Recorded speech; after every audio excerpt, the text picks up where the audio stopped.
You should probably listen to this tip if you don't want to end up broke like me.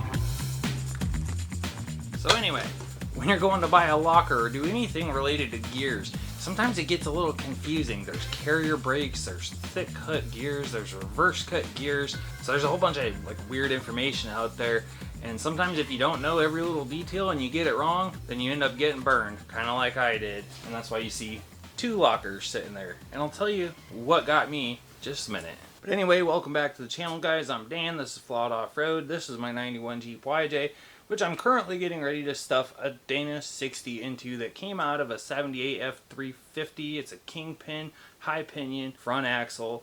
We're right in the middle of the build on it, and I needed a locker for it. The axle I got came with 513 gears and a broken Detroit locker, so I got the Ox locker that I thought would work for this thing, because I figured 513, let's go with the 456 and up carrier. Yeah, that didn't work out so well. So like I said, I already knew the difference between the standard and the thick cut ring gear and what they're for, and basically the thick cut ring gear allows you to take the lower carrier, like the 410 and down, and run higher numerically gears on it by getting a thicker cut ring gear, such as this, and it takes up that little bit of extra space because the pinion gets smaller on numerically higher gears. What I didn't know is that at least for this high pinion Dana 60, if you want to have higher than 410 gears, nobody makes a thin ring gear. On rear Dana 60s or low pinion, it's no problem. They have them in both varieties, but for whatever reason, the high pinions do not. So anything above 410 that's available on the old internet is all going to be thick cut.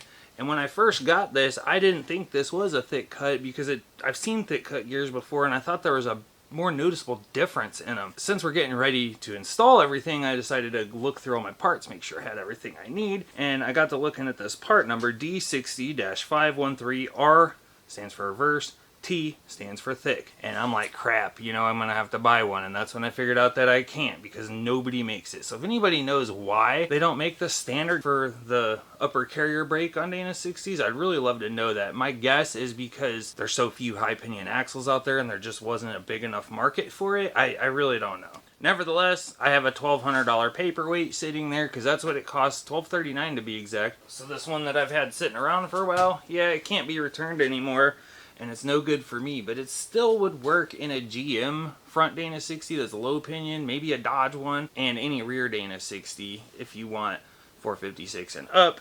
It just won't work for me in the Ford one, which really sucks. And by the way, I'm going to be selling this, so if somebody wants a screaming deal on it, I'll let it go for like $800 and you pay the shipping. For a visual reference on the difference between the reverse cut and the standard cut, you can kind of see how these ones swoop this way and these ones swoop the opposite way. This is out of a Ford 8.8, by the way, rear axle. Now some front axles have the standard cut gears, but because it's flipped in on the opposite side, they actually drive off the coast side of the gear instead. Well, on these Ford and on these high pinions, what they do is they just reverse cut them and it runs on the normal drive side. But that makes them kind of an oddball in themselves. Now, if you want to see the big difference between the two, and when I say big difference, it's actually quite a small difference.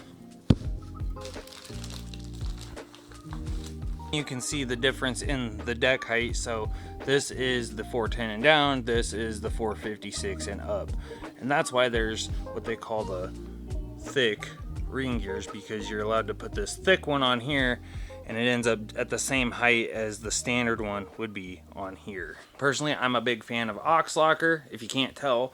And no, they're not like affiliated with me or a sponsor in any way. The reason I like them is because ARBs fail all the time. They always leak. You always have to mess with that stupid tube.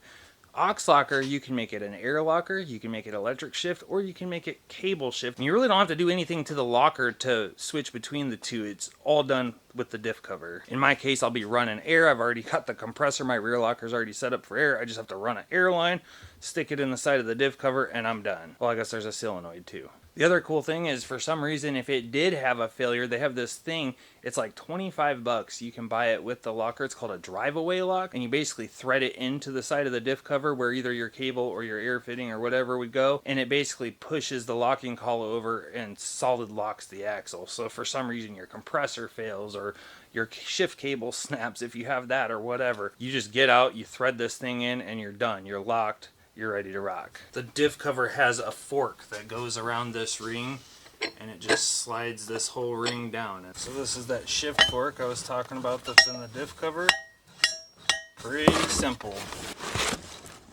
And if you look at this side, that's where either the cable goes or you can basically hook your air fitting and it'll push it over. So that's pretty much the gist of it. If you're using high pinion Dana 60 stuff and you want those numerically higher gears, you better stick with the 410 and down and get the thick cut, because you're going to be screwed if you don't. Now, if any of you guys are interested in watching this build that I've got going on for this axle, I'll leave a playlist like right up here, or maybe I don't know, one of these corners, or you can come back for one of my next videos where we'll be installing this locker and the gears, and then maybe even shove this stupid axle into the Jeep. Anyway, thanks for watching.